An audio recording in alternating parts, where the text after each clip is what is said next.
Hi everybody, it's Cash. Welcome back. Thank you very much for joining me. Today I want to tell you what happened when I went into the energy of Atlantis. It's a subject that has come up time and time again over the past 5 years, and I have looked at it on a couple of occasions, or tried to. But when I do, I get nothing, suggesting that it never existed. And because it didn't, and because I didn't get pictures, I never pursued it. Until a couple of days ago, when I thought maybe I'm asking the wrong question. Maybe I shouldn't be saying, like, where is it? Where's its location? What happened to it? That kind of question. And simply instead ask, what is the energy of it? Just really, really simple. Just what is the energy of Atlantis? And that evening when I did that, I got pictures that absolutely blew my mind. I sat with them for about half an hour, still unable to understand what I was seeing. And then I went to bed, and about 2 o'clock in the morning, 2:30, I was fully awake and walking around the house. And I stayed up for another 4 hours making notes on what I'd seen. The pictures essentially are quite simple, as you'll see, but the ramifications of them are enormous, possibly bigger than anything I've seen on this channel before. But I know many people think that Atlantis was actually a place. We've seen movies, Atlantis, the Lost Continent. I saw that. Edgar Cayce wrote books about it, and other people too. And we get the impression that it was a city that sank into the sea, an ancient Greek city. And somewhere out there, possibly near Gibraltar or in the Greek islands, this sunken city is just waiting to be found. But archaeologists remain skeptical. They've never found any evidence of it. And it turns out that it actually was a mythical place invented by the Greek philosopher Plato. He lived around the 5th century BC.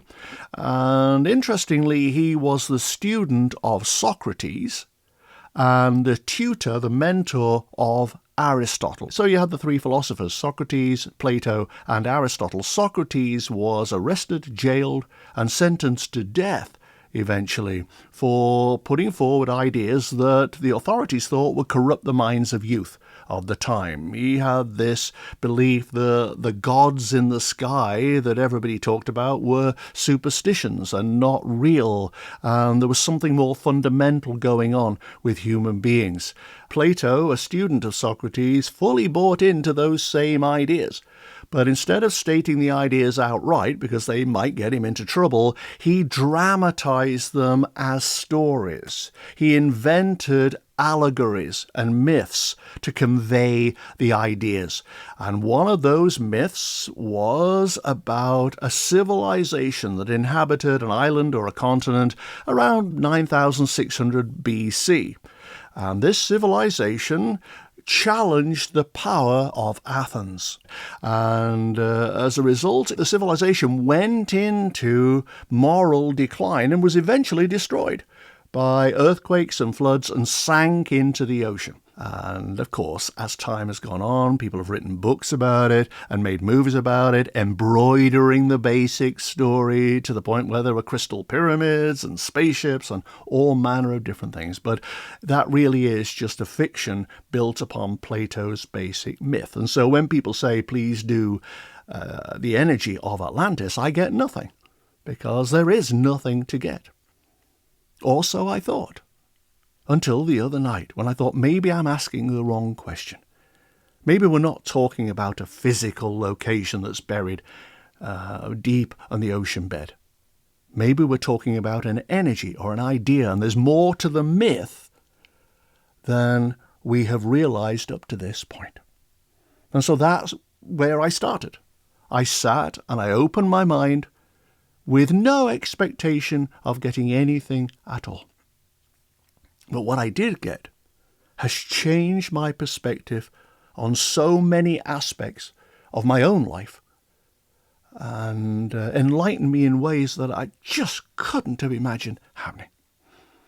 So when I asked for the energy of Atlantis, I simply got an image of outer space. In the foreground here, there was an asteroid belt. Just rocks of different sizes floating by. And that in itself made no sense. What had this got to do with the concept of a sunken city, or even a Greek myth? But as I watched, a door opened in space and light flooded out.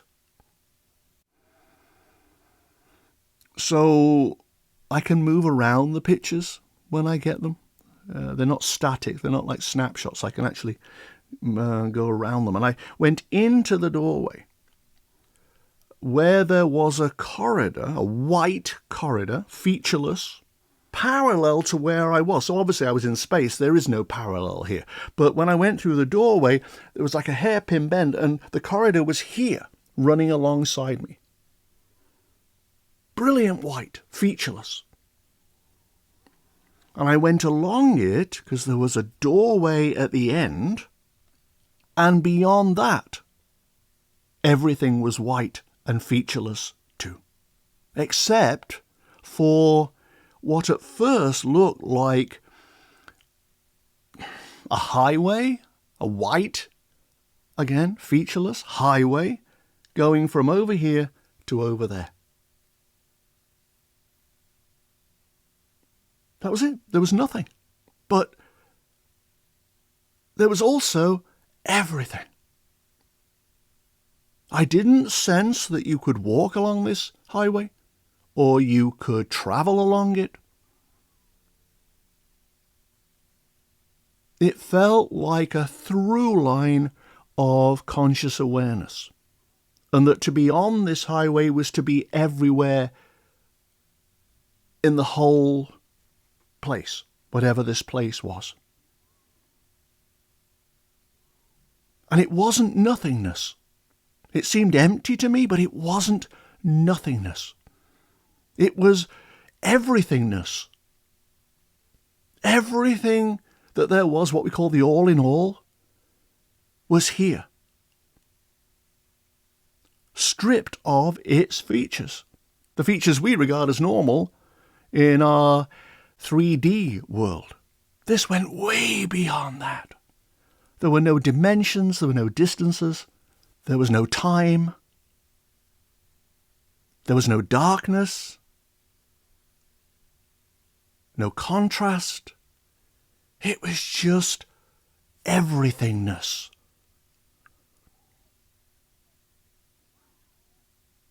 And I realized that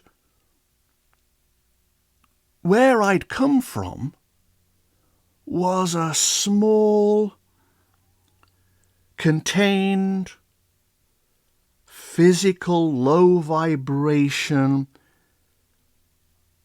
pod almost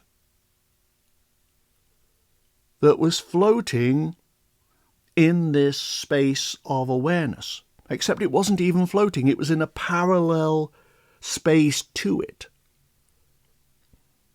But everything we regard as normal on the physical level, from this room I'm in to every galaxy and universe that there is out there, with all the trillions of planets and possibly billions of civilizations for all we know, all of that was contained in a little pod.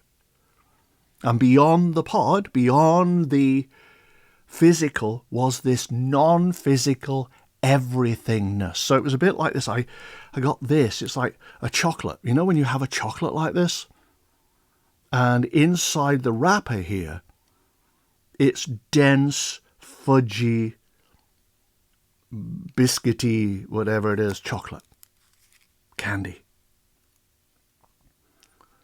That represents absolutely everything that we are, everything that we know, everything that is out there in our physical universe. That is the physical. but it was surrounded by everything else in the non-physical. So in the non-physical, there was nowhere to travel because you were already there. There was nowhere to go because you'd achieved that level of being everywhere all at once, basically. The second thing I realized was that when I talk about having a splash, a spark of the divine within each of us, that's what we have. We have a splash of the everythingness inside of us that connects us to the whole, beyond the physical. We are in here, and everything else is out there. God is not a being. Plato glimpsed, I think. This is what happened. I think Plato glimpsed this. And maybe Socrates glimpsed this. And they were trying to put it in allegorical form. God is not a being. God is a state of being. And we have that same state of being within us. Which means that all our fears and our worries, our anxiety, our concerns, all the stuff that goes on in our day-to-day lives, it's not as relevant or important as we consider it to be. What's important is how we are connected to the everything of everything. The limitless, eternal now. I think Plato glimpsed it. Jesus knew it and possibly was it. Buddha, Gandhi, the monks who shed all worldly things because they want to align and unify with the spiritual self, with this sanctuary of everythingness within. If you imagine a large piece of cardboard that is black on this side, or the side that's facing us, and somebody takes a pin and pierces the cardboard, and it casts a thin beam of light through. Then somebody else comes along and puts another pinprick in the cardboard, and another little shaft of light trickles through. Then another one, then another one. Jesus, Gandhi, Buddha. And eventually, when there are enough little pinpricks in the cardboard, there will be no cardboard. Just light. The blackness will disappear, and we will have evolved to the level of everythingness. I talked about CERN, the particle accelerator in Switzerland when I went there, and I was saying how they are going to discover something very, very important that probably will allow us to travel without fuel. There'll just be a way of going from here to there without all of that. That's what the CERN particle accelerator and quantum physics, they're going to discover at some point, I think. But even then, as amazing as that will be, we're still only traveling within the space that we know of, the physical universe, between galaxies and so on. This is way beyond that. It's where we come from. It's where we're going to. We become one with all that is. When I see that dome of light in transition pictures, I'm never allowed to go beyond that. So I have no idea what lies beyond it. But it struck me that this is what lies beyond it. Now, there may be layers. It may not be as simple as, oh, you go through a doorway and there it is. But I feel that that's what that is. You step into the light, and the part of you that is connected to the allness simply returns to the allness. You rejoin the whole, which is where you came from. These were the most astonishing pictures. I couldn't settle. I couldn't think properly. It's like, that answers everything. We are part of and connected to an intelligence that is completely neutral. It just is. And inside of us, we just are. It's only our ego stuff and our worldly concerns that take us away from that. And when we become separate from that, we introduce a duality into our lives, and that's where the problems start. This is why nuns and monks and others shed all their worldly stuff. Because the worldly stuff doesn't actually matter, ultimately. It's great, or it's interesting, or we learn from it, because we are here to be the eyes and ears of God, to learn and grow, and to love and feel things like compassion and forgiveness and so on, to learn all these lessons. That's why we're here. But at all times we have this sanctuary within us that we can retreat to in the most troubling times and know that we have a place in the everything of everything, because that's where we come from. It felt a bit like going to a window on a really foggy day when you can't see anything outside and putting your hand on the pane. You can feel the cold and you can see that there's fog, but you can't go through the window into the fog because there's a pane of glass there holding you back. And that's what this is about, I think. In fact, I was in the library the other day and I came across a copy of The Power of Now by Eckhart Tolle.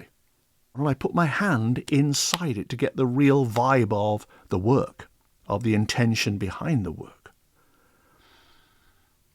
And when I did, I got that same image, weirdly, of a hand pressed against a pane of glass, showing that the way to access the fog, to access the whiteness outside the window, is by going into the sanctuary that we each have inside that connects us to whatever lies beyond the physical universe. I do wonder now whether that's what Plato saw. A little pinprick in the piece of cardboard that let light through. And Socrates too, but it was too much light for the authorities at the time. And he was sentenced to death for that.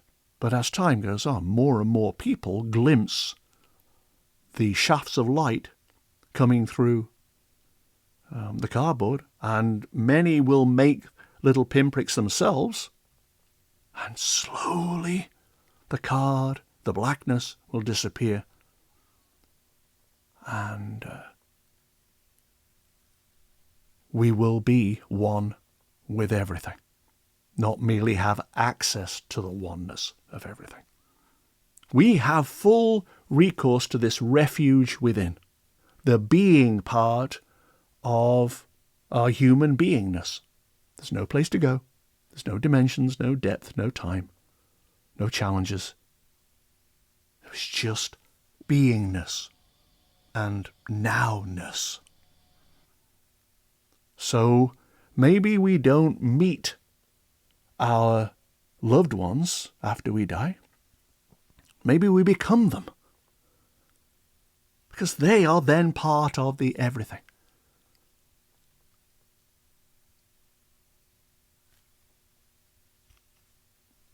Blew my mind.